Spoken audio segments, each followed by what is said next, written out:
dedicated to eastern and southern Kentucky. This is WYMT Mountain News Weekend Edition. Good evening, I'm Keaton Hall. Tonight, the search continued for two Breathitt County women who've been missing for more than 2 weeks when devastating flooding hit eastern Kentucky.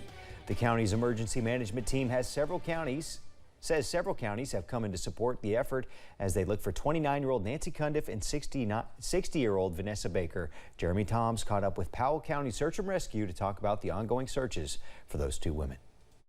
Jackson City fire officials tell me that this area was once an open, grassy field that sat beside the Caney Creek. But now the flood has transformed it and covered it in mud, debris piles, and hot spots that search and rescue crews are scouring as the search for 60-year-old Vanessa Baker continues. Powell County Search and Rescue Chief Billy Wilcox says crews found points of interest both along Kentucky Highway 476 as well as where they've been working in the Lower River Caney Road area. They've brought in side-by-sides and ATVs to manage the difficult terrain. It's kind of like a really, really wet sand that's soft, kind of mixed with some clay in it, so it'll just stick you right down in there and you just won't be able to get out. Excavators from Breathitt County have come in to help them move large debris. And canine units help find those points of interest, which Wilcox says could be anything from a big brush pile to a random spot in the mud. We just watch them at all times, and if they act like they're interested in something, we'll just mark that area and we'll go back with people to research that area more thoroughly. Wilcox conceded that the ends to these searches aren't always happy, particularly as the days continue to pass. But he says their goal is to make sure that there is an ending at all. I mean, we hold all hope out, but it being 2 weeks, we kind of switch over to the recovery side at that point. We like to have a good resolve to everything. You know, sometimes it's just a closure for the family. Wilcox says his search and rescue teams likely won't be able to get back here for another week or more because they are all volunteers. But Jackson fire officials say that this search will continue for days, weeks, however long it takes to find these missing women. In Breathitt County, Jeremy Toms, WKYT. Wilcox says Wolfe County crews were heading up to search for Nancy Cundiff along Highway 476. Breathitt County officials say Lee and Laurel counties were among the other crews to lend a helping hand. We're all familiar with baby showers or bridal showers, but two Perry County teens decided to throw a different kind of shower for those impacted by the recent flood. After seeing how the Buckhorn School and Robinson Elementary were affected by floodwaters, Samantha Turner and Kylie Short decided to host a teacher shower so many of the educators who lost everything can pick up any supplies they need for the upcoming school year. We were right there. Some of these teachers, we've all been in their classrooms at one point, and just to be able to give back to them means the world. Through an Amazon wish list and monetary donations, the pair accumulated more than $4,000 worth of school supplies for the teacher shower. But they're not stopping there. If you're interested in helping their efforts, you can visit our website at WYMT.com. A retired veteran from Ohio with the nickname Cowboy has been in Hindman cheering people on since the flood. Dave Cowboy Graham set up at a sidewalk entering downtown Hindman, where he spent all day applauding and saluting Eastern Kentuckians. Melissa Helton, who is the community programs manager at the Hindman Settlement School, says Cowboy has been a bright spot in the recovery process. Staff and volunteers here, when he'll come in some mornings and get a cup of coffee, and we shout at him, "Hey, Dave," and he seems to brighten things up for us here at the Settlement School. So I hope that people are taking the opportunity to talk to him. Cowboy has made appearances in a lot of towns following natural disasters, including the Mayfield, Kentucky area after the December tornado. A reminder, flood debris removal is scheduled to continue tomorrow in Breathitt, Perry, and now Clay counties. That means you could come across some slow-moving trucks on the roadways. Ash Britt is picking up construction and demolition materials, electronic waste, household hazardous waste, large home appliances, and yard waste. They will not pick up household trash and recyclables or bag debris of any kind.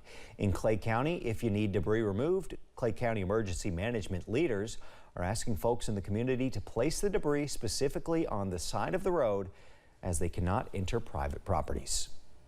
Folks in Leslie County should be aware of possible traffic delays. A cross-drain project on US 421 could delay traffic in the area. The construction will be between Rocky Field Road and Elmer's Lane. Construction is expected to begin tomorrow, August 15th. One lane will be closed from 8 a.m. to 2 p.m. However, officials said there is potential for up to a 45-minute closure of both lanes during construction. Drivers are asked to be aware of work zones, expect delays, and use caution.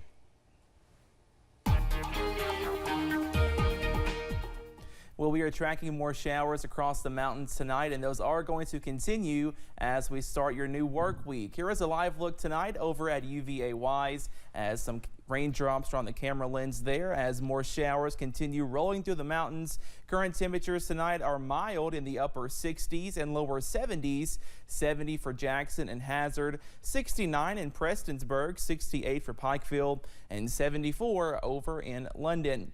Up on Pinpoint Doppler, still tracking a few showers tonight over portions of Floyd County into southern Knott County, also into Pike County as well. A shower over downtown Pikeville tonight. These are not lasting too long, but they are heavy at times, and we could see more scattered showers into tonight. And those are going to continue into your next work week on Monday and beyond. I have that full forecast coming up in just a little bit. Keaton. Thanks, Cameron. Developments in the seizure of White House documents from former President Donald Trump's Florida residence continue to unfold.